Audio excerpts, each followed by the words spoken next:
जय हिंद दोस्तों, welcome to army super classes. This is Aryan Shukla. दोस्तों, सुबह 10 बज चुके हैं। जैसा कि आप सब जानते हैं, डेली सुबह 10 बजे स्पेशल जीके जीएस का सेशन होता है।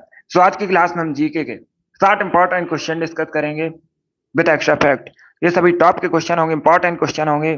कुछ ऐसे प्रश्न हैं जो आरपीएफ की परीक्षाओं में कई बार पूछे गए हैं। सभी क्लास को ध्यान से देखिएगा। अगर कोई क्वेश्चन आपको नहीं आता है, उसे नोट डाउन कर सकते हो। जो एक्स्ट्रा फैक्ट आपको बताए जाएं, उसे भी ध्यान से सुनिएगा, क्योंकि परीक्षाओं में उनसे भी क्वेश्चन पूछे जाते हैं। 50 क्वेश्चन पूछे जाएंगे जीके परीक्षा में। हमारा 50 में 50 का टारगेट है। चलिए शुरू करते हैं आज की क्लास। इसका आंसर करिए क्वेश्चन नंबर फर्स्ट के लिए। बताइए, शिवाजी के प्रशासन में पेशवा किसे कहा जाता था? सभी इसका आंसर करिएगा। गुड मॉर्निंग सभी को। गुड मॉर्निंग दोस्तों। अभी इसका आंसर करिए क्वेश्चन नंबर फर्स्ट के लिए, और जल्दी से आंसर करिएगा। शिवाजी के प्रशासन में पेशवा किसे कहा जाता था? इसका right answer option number C होगा, प्रधानमंत्री को। Yes, option number C correct answer होगा। आप लोग याद रखिएगा, शिवाजी के प्रशासन में पेशवा प्रधानमंत्री को कहा जाता था। तो ऑप्शन नंबर सी इसका राइट आंसर है। जिसने भी क्वेश्चन नंबर फर्स्ट का ऑप्शन नंबर सी दिया, उनका सही उत्तर है। यस, ऑप्शन नंबर सी इसका राइट आंसर होगा। प्राइम मिनिस्टर करेक्ट आंसर है। Good morning. इसका आंसर करिए क्वेश्चन नंबर 2 के लिए। ये एशियाई जंगली गधा कहाँ पाए जाते हैं? सभी इसका आंसर करिएगा। ये पूछा हुआ क्वेश्चन है, सर क्वेश्चन है, बिल्कुल इसी प्रकार से पूछा गया था। इसका राइट आंसर क्या होगा? एशियाई जंगली गधा कहाँ पाए जाते हैं? इसका राइट आंसर आपको बताना है। तो ए करेक्ट आंसर होगा कच्छ के रण में। क्या करेक्ट आंसर होगा? ऑप्शन नंबर ए इसका राइट आंसर है। आप लोग याद रखिएगा, एशियाई जंगली गधा कच्छ के रण में पाए जाते हैं। ऑप्शन नंबर ए इसका राइट आंसर है। जिसने भी क्वेश्चन नंबर 2 का ऑप्शन नंबर ए दिया, उनका सही उत्तर है। गुड। कहां पर है? गुजरात में ये। अभी इसका आंसर करिए क्वेश्चन नंबर 3 के लिए। बताइए, महाराष्ट्र का सुकरात किसे कहा जाता है? सभी इसका आंसर करिएगा। क्या पूछा गया है? महाराष्ट्र का सुकरात किसे कहते हैं? जिसने भी लाइव सेशन को लाइक नहीं किया है, लाइक कीजिए, शेयर कीजिएगा। चैनल पर नए हैं, चैनल को सब्सक्राइब कीजिएगा, बेल आइकन को प्रेस कीजिए, ताकि सभी नोटिफिकेशन आप तक पहुंच सके। इसका right answer option number D होगा, एम जी रानाडे। क्या करेक्ट आंसर है? ऑप्शन नंबर डी इसका राइट आंसर है। आप लोग याद रखिएगा, एम जी रानाडे को महाराष्ट्र का सुकरात कहते हैं। तो ऑप्शन नंबर डी इसका राइट आंसर होगा। जिसने भी क्वेश्चन नंबर 3 का ऑप्शन नंबर डी दिया, उनका सही उत्तर है। ये एक समाज सुधारक थे। अगर पूछा जाए एमजी रानाडे कौन थे, तो आप लोग याद रखिएगा, समाज सुधारक थे। चलिए आगे बढ़ते हैं। आंसर करिए। बताइए, लोहित किसकी सहायक नदी है? लोहित किसकी सहायक? नर्मदा, ब्रह्मपुत्र, गोदावरी या फिर गंगा? इस प्रकार से ऑप्शन है। इसका right answer option number B होगा, Brahmaputra. Yes, option number B correct answer होगा। ब्रह्मपुत्र की सहायक नदी है लोहित। तो ऑप्शन नंबर 20 का राइट आंसर होगा ब्रह्मपुत्र। इसका जो उद्गम है, तिब्बत से होता है। कहां से होता है उद्गम? तिब्बत से होता है। तिब्बत में से सांगपो के नाम से जाना जाता है। आप लोग याद रखिएगा, पूछा जाता है परीक्षा में। ब्रह्मपुत्र नदी को तिब्बत में किस नाम से जाना जाता है? सांगपो के नाम से जाना जाता है। Good morning. इसका आंसर करिए क्वेश्चन नंबर 5 के लिए। पॉलिटी संबंधित क्वेश्चन है, अच्छा क्वेश्चन है। सभी इसका आंसर करिएगा। बताइए, क्वेश्चन नंबर 5 का करेक्ट आंसर क्या होगा? भारतीय संविधान की प्रस्तावना के अनुसार भारत के शासन की सर्वोच्च सत्ता किसमें निहित है? इसका राइट आंसर क्या होगा? सभी इसका आंसर करिए क्वेश्चन नंबर 5 के लिए। बताइए, इसका राइट आंसर क्या होगा? भारतीय संविधान की प्रस्तावना के अनुसार भारत के शासन की सर्वोच्च सत्ता किसमें निहित है? इसका राइट आंसर होगा ऑप्शन नंबर ए, जनता में। क्या करेक्ट आंसर होगा? ऑप्शन नंबर ए इसका राइट आंसर। आप लोग याद रखिएगा, भारत की जनता में भारत के शासन की सर्वोच्च सत्ता निहित है। तो ऑप्शन नंबर ए इसका राइट आंसर होगा। ए करेक्ट आंसर होगा, भारत की जनता। जिसने भी क्वेश्चन नंबर 5 का ऑप्शन नंबर ए दिया, उनका सही उत्तर है। गुड। अब इसका आंसर करिए क्वेश्चन नंबर 6 के लिए। बताइए, सतकोसिया टाइगर रिजर्व कहां पर है? सभी इसका आंसर करिए क्वेश्चन नंबर 6 के लिए। क्या पूछा गया है? सतकोसिया टाइगर रिजर्व कहां पर है? मध्य प्रदेश, राजस्थान, उड़ीसा या फिर उत्तर प्रदेश में? तो सभी इसका आंसर करिए क्वेश्चन नंबर 6 के लिए। बताइए, इसका राइट आंसर क्या होगा? इसका right answer option number C होगा, Orissa. Yes, option number C correct answer. आप लोग याद रखिएगा, सतकोसिया टाइगर रिजर्व ओडिशा में, तो ऑप्शन नंबर सी इसका राइट आंसर है। इस बार आप सभी ने राइट आंसर दिए, सभी ने करेक्ट आंसर दिया इस बार, बहुत अच्छे। इसका आंसर करिए क्वेश्चन नंबर 7 के लिए। बताइए क्वेश्चन नंबर 7 का करेक्ट आंसर क्या होगा। दक्षिण अफ्रीका के शीतोष्ण घास के मैदान क्या कहलाते हैं? उनको क्या कहा जाता है? दक्षिण अफ्रीका के शीतोष्ण घास के मैदान को। इसका आंसर क्या होगा? तो सभी इसका आंसर करिए क्वेश्चन नंबर 7 का। ज्योग्राफी संबंधित क्वेश्चन है, इंपॉर्टेंट क्वेश्चन है, ऐसा क्वेश्चन पूछा जाता है परीक्षा में। 60 क्वेश्चन डिस्कस करेंगे आज की क्लास में, आपका टारगेट रहेगा 50 प्लस का। इसका right answer option number D होगा वेल्ड। क्या correct answer? Option number D correct answer होगा। दक्षिण अफ्रीका के शीतोष्ण घास के मैदान वेल्ड कहलाते हैं। ऑप्शन नंबर डी इसका राइट आंसर है, बहुत अच्छे। इसका आंसर करिए क्वेश्चन नंबर 8 के लिए। बताइए कील नहर किससे जोड़ती है? इसका राइट आंसर क्या होगा? जो कील नहर है किससे जोड़ती है? उत्तरी सागर को बाल्टिक सागर से, भूमध्य सागर को लाल सागर से, प्रशांत महासागर को अटलांटिक महासागर से, या फिर नन ऑफ दीज, इनमें से कोई नहीं। तो सभी इसका आंसर करिए क्वेश्चन नंबर 8 के लिए। बताइए इसका राइट आंसर क्या होगा? बी करेक्ट आंसर नहीं होगा, बी करेक्ट आंसर नहीं होगा। भूमध्य सागर को लाल सागर से स्वेज नहर जोड़ती है। कौन सी नहर जोड़ती है? स्वेज नहर भूमध्य सागर को लाल सागर से जोड़ती है। Option number B correct answer नहीं होगा। इसका right answer option number A होगा। उत्तरी सागर को बाल्टिक सागर से जोड़ती है कील नहर, तो ऑप्शन नंबर इसका राइट आंसर है। जिसने भी क्वेश्चन नंबर 8 का ऑप्शन नंबर ए दिया उनका सही उत्तर है, ए करेक्ट आंसर होगा। उत्तरी सागर को बाल्टिक सागर से जोड़ती है कील नहर, ऑप्शन नंबर ए इसका राइट आंसर है। बी करेक्ट आंसर नहीं होगा। अगर पूछा जाता स्वेज नहर किसे जोड़ती है, तब आप लोग याद रखिएगा भूमध्य सागर को लाल सागर से। बहुत अच्छे। इसका आंसर करिए क्वेश्चन नंबर 9 के लिए। इतिहास से संबंधित क्वेश्चन है। बताइए क्वेश्चन नंबर 9 का करेक्ट आंसर क्या होगा? आगे से आप लोग याद रखिएगा, इंपॉर्टेंट क्वेश्चन था। अभी आपको बताना है किसके शासनकाल को प्राचीन भारत का स्वर्णिम काल कहते हैं। सभी इसका आंसर करिए क्वेश्चन नंबर 9 के लिए। बताइए किसके शासनकाल को प्राचीन भारत का स्वर्णिम काल कहा जाता है? गुप्त शासन को, मौर्य शासन को, मुगल शासन को, या फिर वर्धन शासन को? इसका right answer option number A होगा, गुप्त शासन को। क्या करेक्ट आंसर होगा? ऑप्शन नंबर इसका राइट आंसर, आप लोग याद रखिएगा गुप्त शासन को प्राचीन भारत का स्वर्णिम काल कहते हैं। ए करेक्ट आंसर होगा। श्री गुप्त ने, आप लोग याद रखिएगा, गुप्त वंश की स्थापना की थी।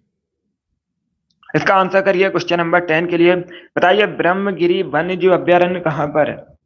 इसका राइट आंसर क्या होगा? सभी इसका आंसर करिए क्वेश्चन नंबर 10 के लिए। क्या पूछा गया है? ब्रह्मगिरी वन्य जीव अभ्यारण्य कहां पर है?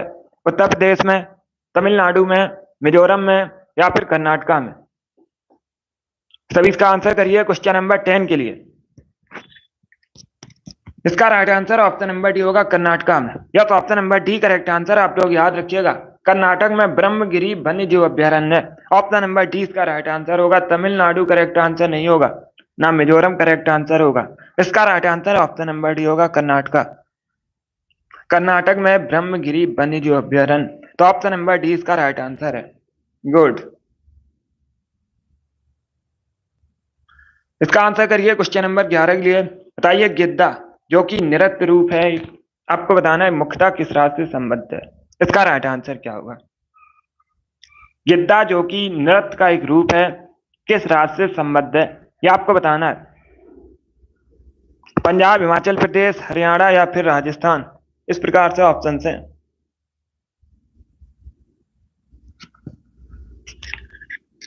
इसका right answer option number A होगा, पंजाब। यस, ऑप्शन नंबर इसका राइट आंसर है। मुख्यतः पंजाब से संबंधित है गिद्दा, तो ऑप्शन नंबर ए इसका राइट आंसर होगा। बहुत अच्छे। इसके साथ ही आप लोग याद रखिएगा भांग।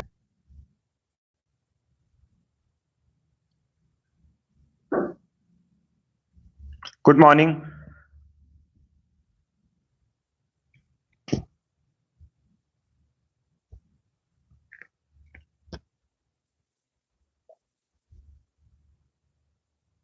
जिसने भी क्वेश्चन नंबर 11 का ऑप्शन नंबर ए दिया उनका सही उत्तर है। बाकी अगर हम पंजाब की बात करें, पंजाब भारत का एक राज्य है। पंजाब को भारत में 5 नदियों की भूमि के नाम से भी जाना जाता है, और पंजाब की राजधानी चंडीगढ़ है। चंडीगढ़ खुद एक केंद्र शासित प्रदेश होने के साथ ही पंजाब हरियाणा राज्य की राजधानी है। पंजाब का जो बॉर्डर है पाकिस्तान देश से भी मिलता है, पूछा जाता है परीक्षा में। इसका आंसर करिए क्वेश्चन नंबर 12 के लिए। बताइए इग्नू की स्थापना कब हुई थी? सभी जल्दी से आंसर करिए क्वेश्चन नंबर 12 के लिए। क्या पूछा गया, इग्नू की स्थापना कब हुई थी? इसका राइट आंसर क्या होगा? इसका right answer option number C होगा 1985 में। 1985 में इग्नू की स्थापना हुई थी, Indira Gandhi National Open University. Option number C. सभी इसका आंसर करिए क्वेश्चन नंबर 13 के लिए। बताइए इसका राइट आंसर क्या होगा? किसान क्रेडिट कार्ड योजना कब शुरू हुई थी भारत में? ये भी इंपॉर्टेंट क्वेश्चन है, कई परीक्षाओं में पूछा हुआ क्वेश्चन है। इसका करेक्ट आंसर आपको बताना है। किसान क्रेडिट कार्ड योजना कब शुरू हुई थी? इसका राइट आंसर क्या होगा? 1991, 1996, 1998 या फिर 2000 में? इसका right answer option number C होगा 1998 में। क्या करेक्ट आंसर है? ऑप्शन नंबर सी इसका राइट आंसर है। 1998 में किसान क्रेडिट कार्ड योजना शुरू हुई थी। ऑप्शन नंबर सी इसका राइट आंसर है। इसका आंसर करिएगा क्वेश्चन नंबर 14 के लिए। सभी जल्दी से आंसर करिए क्वेश्चन नंबर 14 के लिए। बताइए इसका राइट आंसर क्या होगा? भारत नेपाल के मध्य कौन सी नदी सीमा बनाती है? ये आपको बताना है।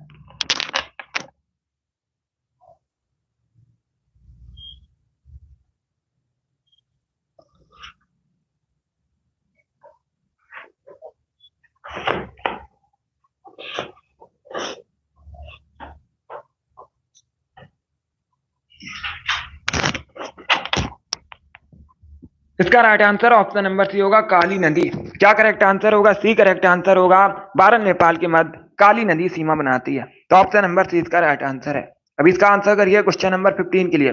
बताइए अन्नपूर्णा चोटी कहां पर है? इसका राइट आंसर क्या होगा? सभी इसका आंसर करिए क्वेश्चन नंबर 15 के लिए। बताइए इसका राइट आंसर क्या है? अन्नपूर्णा चोटी कहां पर है?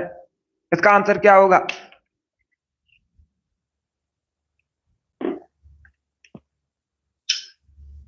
डी करेक्ट आंसर होगा, नेपाल में। यस, ऑप्शन नंबर डी इसका राइट आंसर है। आप लोग याद रखिएगा, अन्नपूर्णा चोटी नेपाल में स्थित है, तो ऑप्शन नंबर डी इसका राइट आंसर है। जिसने भी क्वेश्चन नंबर 15 का ऑप्शन नंबर डी दिया उनका सही उत्तर है। Yes, option number D correct answer होगा, नेपाल। Good morning. इसका आंसर करिए क्वेश्चन नंबर 16 के लिए। आपको बताना अनुच्छेद 66 किससे संबंधित है? सभी इसका आंसर करिए दोस्तों। बताइए आर्टिकल 66 किससे संबंधित है? इसका राइट आंसर क्या होगा? बहुत अच्छे, तो सभी इसका आंसर करिए। बताइए करेक्ट आंसर क्या होगा?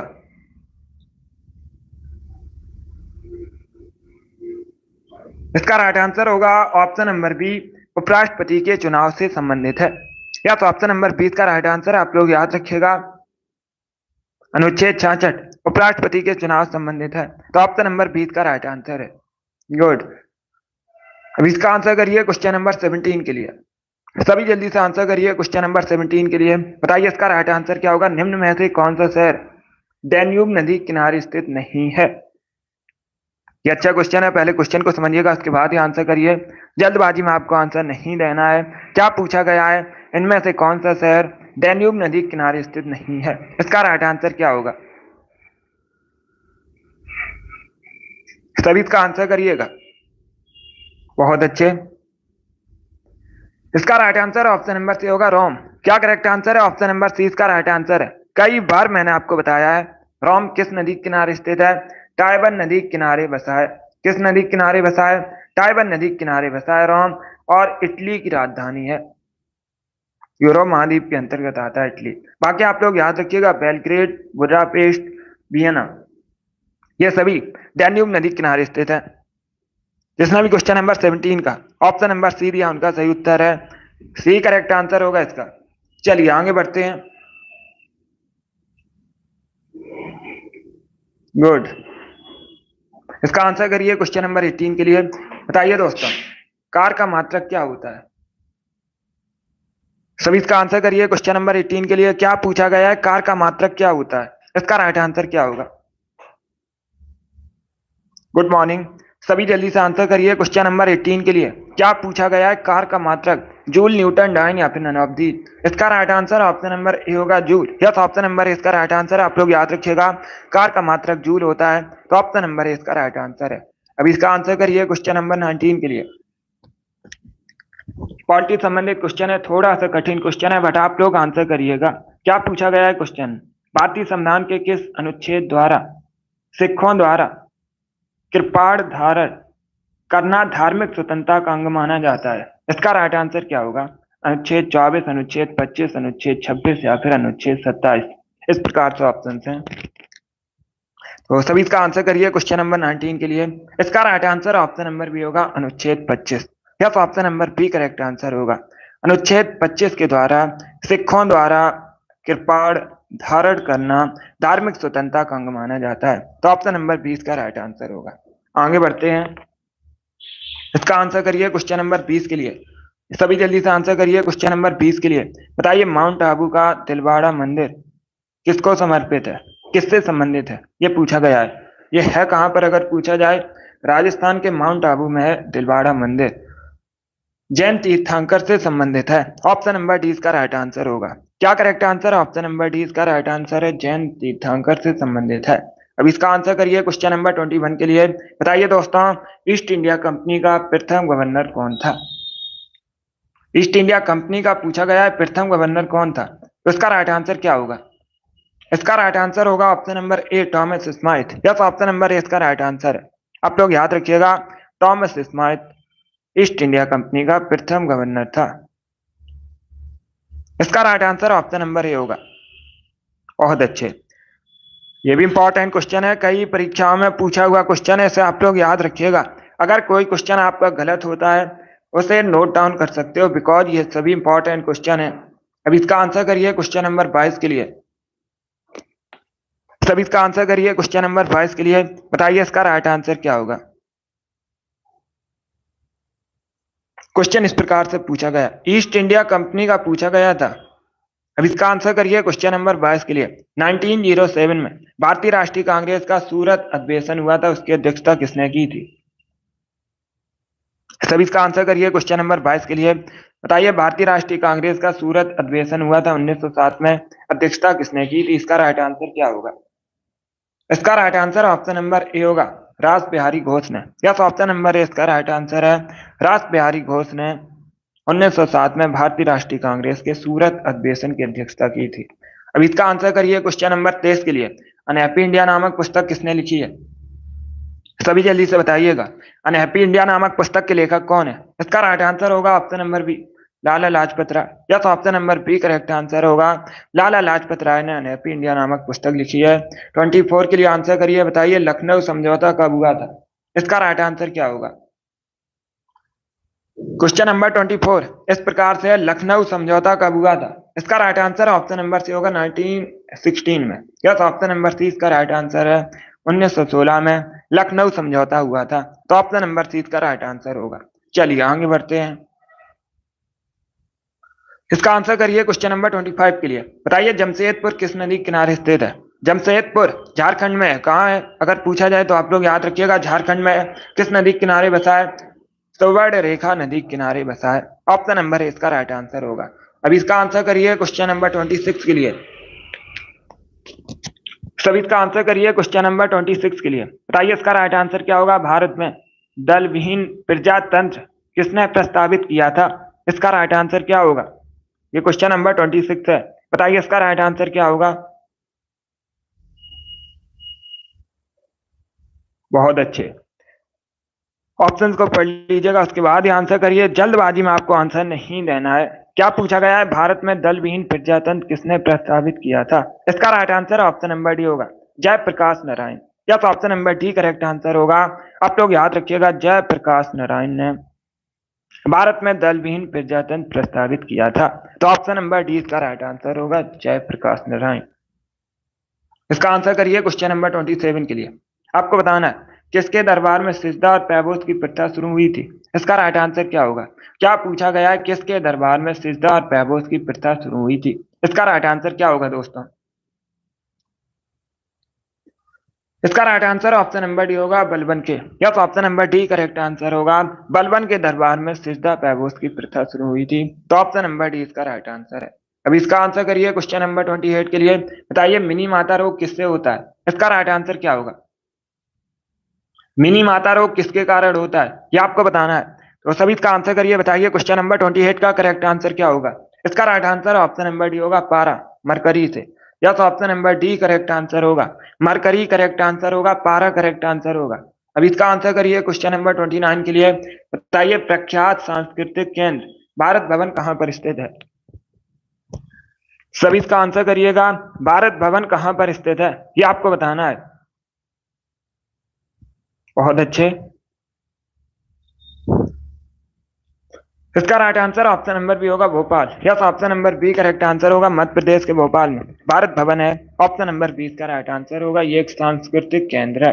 अब इसका आंसर करिए क्वेश्चन नंबर 30 के लिए। बताइए इसका राइट आंसर क्या होगा? मानव की सेवा ईश्वर की सेवा, ये किसने कहा था? इसका राइट आंसर क्या होगा? किसने कहा था मानव की सेवा ईश्वर की सेवा है? इसका राइट आंसर क्या होगा? इसका right answer option number B होगा Swami Vivekananda. Yes, option number B correct answer होगा। बी करेक्ट आंसर होगा। आप लोग याद रखिएगा, मानव की सेवा ईश्वर की सेवा है, स्वामी विवेकानंद ने कहा था। तो ऑप्शन नंबर बी इसका राइट आंसर है। इसका आंसर करिए क्वेश्चन नंबर 31 के लिए। बताइए रामसर सम्मेलन किससे संबंधित है? क्या करेक्ट आंसर होगा? रामसर सम्मेलन किससे संबंधित है ये आपको बताना है। तो ऑप्शन को आप लोग पढ़ लीजिएगा, उसके बाद ही आंसर करिए। जल्दबाजी में आंसर नहीं देना है। इसका right answer option number D होगा, आर्द्र भूमि संरक्षण से संबंधित है रामसर सम्मेलन। ऑप्शन नंबर डी इसका राइट आंसर है। और अगर पूछा जाए परीक्षा में अंतर्राष्ट्रीय आर्द्र भूमि दिवस कब मनाया जाता है? कई बार मैंने आपको बताया 2 फरवरी को प्रतिवर्ष अंतर्राष्ट्रीय आर्द्र भूमि दिवस मनाया जाता है। चलिए आगे बढ़ते हैं। इसका आंसर करिए क्वेश्चन नंबर 32 के लिए। बताइए कौन इनमें से पंजाब केसरी के नाम से प्रसिद्ध था? इनमें से कौन पंजाब केसरी के नाम से प्रसिद्ध था? इसका राइट आंसर क्या होगा? तो इसका right answer option number D होगा Lala Lajpat Rai. Yes, option number D correct answer है। आप लोग याद रखिएगा, लाला लाजपत राय पंजाब केसरी के नाम से प्रसिद्ध थे। ऑप्शन नंबर डी इसका राइट आंसर है। अब इसका आंसर करिए क्वेश्चन नंबर 33 के लिए। इतिहास से संबंधित क्वेश्चन है। बताइए इसका राइट आंसर क्या होगा? प्राचीन सिक्कों पर बीड़ा बजाते हुए दिखाया गया हिंदू राजा कौन था? सभी इसका आंसर करिएगा। प्राचीन सिक्कों पर बीड़ा बजाते हुए दिखाए गए हिंदू राजा कौन थे? ऑप्शन को पढ़ लीजिएगा, उसके बाद ही आंसर करिए। जल्दबाजी में आपको आंसर नहीं देना है। Good morning. इसका right answer option number B होगा Samudragupta. Yes, option number B correct answer होगा समुद्रगुप्त प्राचीन सिक्कों पर बीड़ा बजाते हुए दिखाए गए हिंदू राजा थे। ऑप्शन नंबर बी इसका राइट आंसर होगा। गुप्त काल में इनको कविराज के नाम से भी जाना जाता था। अगर पूछा जाए गुप्त शासन में किसे कविराज कहा गया है, तो आप लोग याद रखिएगा समुद्रगुप्त को। जिसमें भी क्वेश्चन नंबर 33 का ऑप्शन नंबर बी भी उनका सही उत्तर है। अब इसका आंसर करिए क्वेश्चन नंबर 35 के लिए। सभी इसका आंसर करिए क्वेश्चन नंबर 35 के लिए। बताइए इसका राइट आंसर क्या होगा? भारत में ब्रॉड गेज में 2 रेल पटरियों के बीच मानक दूरी क्या रखी जाती है? इसका राइट आंसर क्या होगा? सभी इसका आंसर करिए क्वेश्चन नंबर 34 के लिए। इसका right answer option number C होगा 1.676 मीटर। ऑप्शन नंबर सी इसका राइट आंसर है। क्या करेक्ट आंसर होगा? ऑप्शन नंबर सी इसका राइट आंसर होगा। जिसमें अभी क्वेश्चन नंबर 34 का ऑप्शन नंबर सी दिया उनका सही उत्तर है। आरआरबी की परीक्षा में पूछा हुआ क्वेश्चन है, इंपॉर्टेंट क्वेश्चन है, आपके भी एग्जाम में पूछ सकते हैं। इसका right answer option number C होगा। चलिए आगे बढ़ते हैं। अब इसका आंसर करिए क्वेश्चन नंबर 35 के लिए। सभी जल्दी से आंसर करिए क्वेश्चन नंबर 35 के लिए। विश्व इतिहास की झलक नामक पुस्तक किसने लिखी है? सभी इसका आंसर करिएगा। बताइए विश्व इतिहास की झलक नामक पुस्तक के लेखक कौन है, ये बताना आपको। तो इसका right answer option number B होगा जवाहरलाल नेहरू। क्या करेक्ट आंसर है? Option number B correct answer होगा। कई बार मैंने आपको बताया है, जवाहरलाल नेहरू भारत के पहले प्राइम मिनिस्टर थे। इन्होंने विश्व इतिहास की झलक नामक पुस्तक लिखी है। इसके साथ ही आप लोग याद रखिएगा डिस्कवरी ऑफ इंडिया नामक पुस्तक भी लिखी है। 36 के लिए आंसर करिए। जीव विज्ञान का जनक किसे कहते हैं? बायोलॉजी का। इसका right answer option number A होगा अरस्तु को। अब इसका आंसर करिए क्वेश्चन नंबर 37 के लिए। बताइए लेबनान की राजधानी क्या है? लेबनान की राजधानी आपको बतानी है क्या है। इसका राइट आंसर क्या होगा? इसका right answer option number A होगा बैरूत। क्या करेक्ट आंसर होगा? ऑप्शन नंबर ए इसका राइट आंसर। आप लोग याद रखिएगा लेबनान की राजधानी, लेबनान की कैपिटल बैरूत है। ऑप्शन नंबर इसका राइट आंसर है। अब इसका आंसर करिए क्वेश्चन नंबर 38 के लिए। बताइए कौन सी संस्था भारत में राजकोषीय नीति तैयार करती है? इसका राइट आंसर क्या होगा? कौन सी संस्था भारत में राजकोषीय नीति तैयार करती है? वित्त मंत्रालय, नीति आयोग, आरबीआई या फिर एसबीआई, इस प्रकार से ऑप्शन है। इसका right answer option number A होगा, वित्त मंत्रालय। या तो ऑप्शन नंबर ए इसका राइट आंसर है। वित्त मंत्रालय भारत में राजकोषीय नीति तैयार करता है, तो ऑप्शन नंबर ए इसका राइट आंसर होगा। अब इसका आंसर करिए क्वेश्चन नंबर 39 के लिए। तरल अवस्था में पाई जाने वाली अधातु कौन सी है? तरल अवस्था में पाई जाने वाली अधातु आपको बतानी है। इसका right answer option number A होगा, ब्रोमीन। या तो ऑप्शन नंबर ए इसका राइट आंसर है। आप लोग याद रखिएगा, ब्रोमीन एक तरल अवस्था में पाई जाने वाली अधातु है, तो ऑप्शन नंबर ए इसका राइट आंसर है। अब इसका आंसर करिए क्वेश्चन नंबर 40 के लिए। बताइए भूमध्य रेखा कितने अक्षांश से होकर गुजरती है? इसका राइट आंसर क्या होगा? सभी जल्दी से आंसर करिए। बताइए भूमध्य रेखा कितने अक्षांश से होकर गुजरती है? कई बार ये क्वेश्चन मैंने आपको बताया है, 0 डिग्री अक्षांश से होकर गुजरती है। पृथ्वी को 2 बराबर भागों में बांटती है, और ये काल्पनिक रेखा, इसे इक्वेटर भी कहा जाता है। इसका आंसर करिए क्वेश्चन नंबर 41 के लिए। टेस्ट ऑफ माई लाइफ पुस्तक किसने लिखी है? इसका right answer option number C होगा, युवराज सिंह। यह तो option number C correct answer है। युवराज सिंह भारतीय क्रिकेटर हैं, इन्होंने टेस्ट ऑफ माई लाइफ पुस्तक लिखी है। अब इसका आंसर करिए क्वेश्चन नंबर 42 के लिए। मानस अभ्यारण्य कहाँ पर है? सभी इसका आंसर करिएगा। बताइए मानस अभ्यारण्य कहाँ पर है? इसका करेक्ट आंसर क्या होगा? गुड। इसका राइट आंसर होगा ऑप्शन नंबर ए, असम में। क्या करेक्ट आंसर होगा? ऑप्शन नंबर ए इसका राइट आंसर है, असम में मानस अभ्यारण्य है। 43 के लिए आंसर करिए। बताइए इसका राइट आंसर क्या होगा? बुल फाइटिंग किस देश का राष्ट्रीय खेल है? क्या पूछा गया है? बुल फाइटिंग किस देश का राष्ट्रीय खेल है? इसका राइट आंसर क्या होगा? इसका correct answer option number B होगा, स्पेन। या तो option number B correct answer है। आप लोग याद रखिएगा, स्पेन का नेशनल स्पोर्ट है, राष्ट्रीय खेल है बुल फाइटिंग। 44 के लिए आंसर करिए। ग्रीन पार्क स्टेडियम कहां पर है? क्या पूछा गया है? ग्रीन पार्क स्टेडियम कहां पर है? कानपुर करेक्ट आंसर होगा। कानपुर में ग्रीन पार्क स्टेडियम है। कानपुर उत्तर प्रदेश का नगर है, गंगा नदी के किनारे बसा है कानपुर, और इसे उत्तर भारत का मैनचेस्टर भी कहते हैं। अब इसका आंसर करिए क्वेश्चन नंबर 45 के लिए। तब इसका आंसर करिए क्वेश्चन नंबर 45 के लिए। बताइए इसका राइट आंसर क्या होगा? पॉलिटी संबंधित क्वेश्चन है। 73वें संविधान संशोधन अधिनियम द्वारा भारतीय संविधान में कौन सी अनुसूची जोड़ी गई थी? अच्छा क्वेश्चन है, सभी इसका आंसर करिए। बताइए इसका राइट आंसर क्या होगा?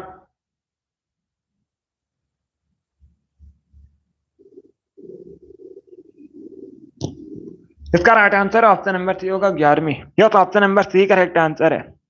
सी करेक्ट आंसर होगा। सी करेक्ट आंसर है। 73वें संविधान संशोधन से पूछा गया है। क्या पूछा गया है?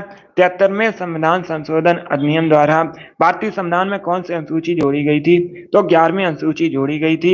ये पंचायती राज व्यवस्था से संबंधित है। जो 11वीं अनुसूची है, पंचायती राज व्यवस्था से संबंधित है। इसका right answer option number C होगा। इसका आंसर करिए क्वेश्चन नंबर 46 के लिए। 12वीं करेक्ट आंसर नहीं होगा। जो 12वीं अनुसूची है 74वें संविधान संशोधन से जोड़ी गई थी।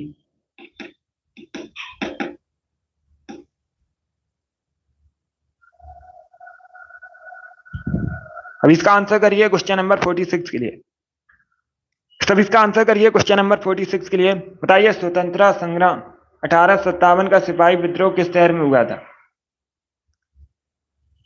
इसका right answer option number D होगा, मेरठ में। क्या करेक्ट आंसर है? ऑप्शन नंबर डी इसका राइट आंसर है। आप लोग याद रखिएगा, स्वतंत्रता संग्राम 1857 का सिपाही विद्रोह मेरठ से शुरू हुआ था, तो ऑप्शन नंबर डी इसका राइट आंसर है।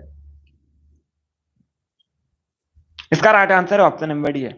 अब इसका आंसर करिए क्वेश्चन नंबर 47 के लिए। बताइए भारत में सबसे अधिक रबर का उत्पादन कहां पर होता है? अगर पूछा जाए विश्व में सबसे अधिक रबर का उत्पादन कहां पर होता है, तो आप लोग याद रखिएगा, थाईलैंड में।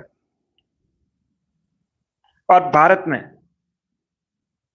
सबसे अधिक रबर का उत्पादन होता है केरला में। ऑप्शन नंबर सी इसका राइट आंसर है। इसका आंसर करिए क्वेश्चन नंबर 48 के लिए। आपको बताना है हीमोग्लोबिन का मुख्य घटक क्या है? इसका right answer option number A होगा, आयरन। अब इसका आंसर करिए क्वेश्चन नंबर 49 के लिए। सभी जल्दी से आंसर करिए क्वेश्चन नंबर 49 के लिए। बताइए सीवी रमन को नोबेल प्राइज कब मिला था? सीवी रमन को नोबेल प्राइज कब मिला था? किस क्षेत्र में मिला था? फिजिक्स के क्षेत्र में मिला था सीवी रमन को नोबेल प्राइज।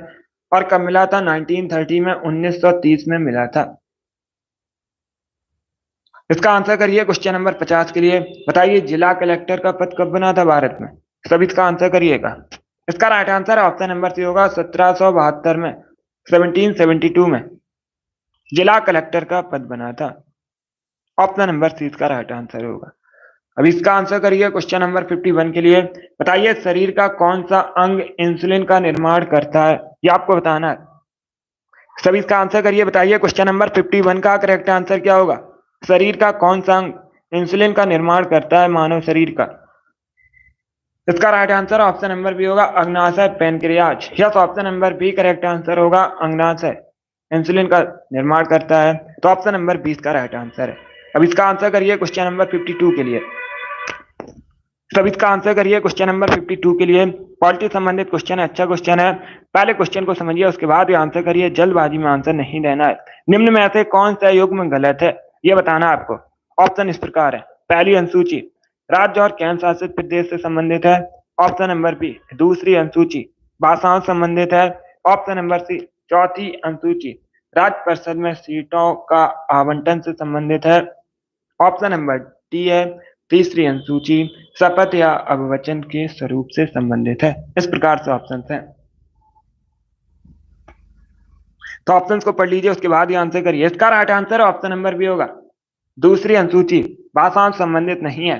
भाषाओं से संबंधित कौन सी अनुसूची है, आठवीं अनुसूची। आप लोग याद रखिएगा, पूछा जाता है। आठवीं अनुसूची में 22 भाषाओं को मान्यता दी गई है। कितनी भाषाओं को मान्यता दी गई, 22 भाषाओं को मान्यता दी गई है। तो ऑप्शन नंबर 20 का राइट आंसर होगा।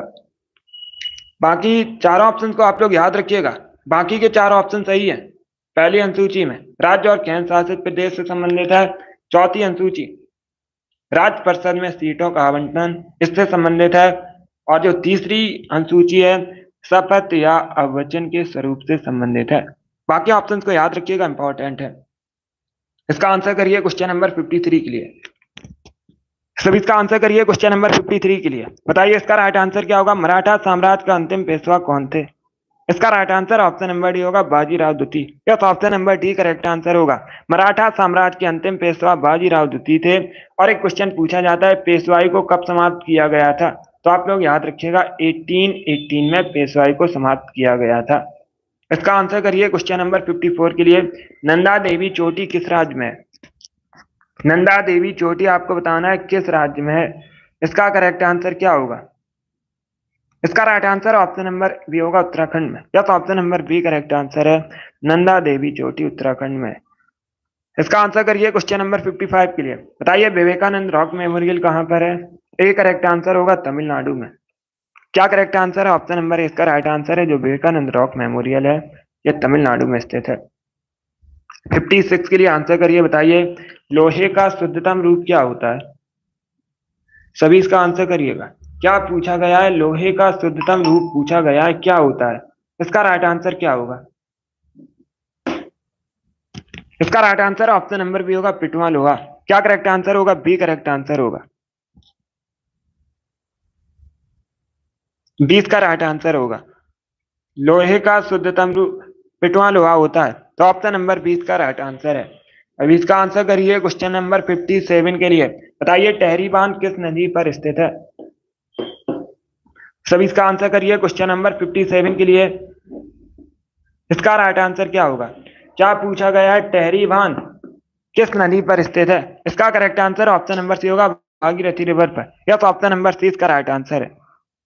सी इसका राइट आंसर है। आप लोग याद रखिएगा भागीरथी रिवर पर है टहरी बांध।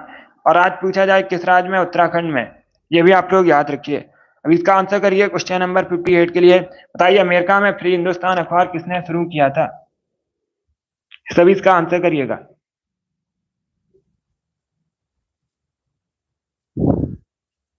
क्या पूछा गया है, अमेरिका में जो फ्री हिंदुस्तान अखबार है किसने शुरू किया था। इसका right answer option number D होगा तारकनाथ दास ने। क्या करेक्ट आंसर है, ऑप्शन नंबर डी इसका राइट आंसर है। आप लोग याद रखिएगा तारकनाथ दास ने अमेरिका में फ्री हिंदुस्तान अखबार शुरू किया था।